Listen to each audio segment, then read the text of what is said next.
এই খাবারটা কারো পছন্দ নয় এরকমের মানুষ কিন্তু খুঁজে পাওয়া অসম্ভব। হ্যালো বন্ধুরা, আসসালামু আলাইকুম। আজকে নিয়ে আসছি দেশি চিংড়ি। আর এই চিংড়ি মাছগুলো কিন্তু বরিশাল থেকে আনা হয়েছে। তো আমি সুন্দর করে পরিষ্কার করে চিংড়িগুলো ভেজে নিলাম। উল্টে পাল্টে সুন্দর করে আলতো হাতে ভেজে আমি এটাকে এখন তুলে নেব। আমার কিন্তু চিংড়ি মাছটা ভাজা হয়ে গেছে, এই যে দেখুন। এখন সেই তেলের ভিতরে দিয়ে দিলাম পেস্ট একটু লাল লাল হয়ে যখন আসবে তখন দিব মরিচের গুঁড়ো, হলুদের গুঁড়ো, সামান্য পরিমাণের ধনিয়া গুঁড়ো এবং লবণ দিয়ে নেড়েচেড়ে একটু কষিয়ে নেব অল্প পরিমাণের পানি দিয়ে।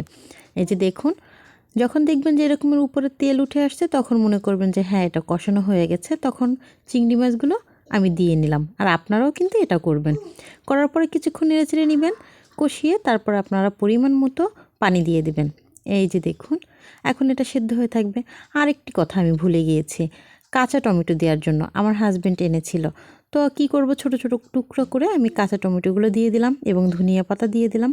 বাস হয়ে গেল মজাদার চিংড়ি ভুনা। সবাই ভালো থাকবেন, আল্লাহ।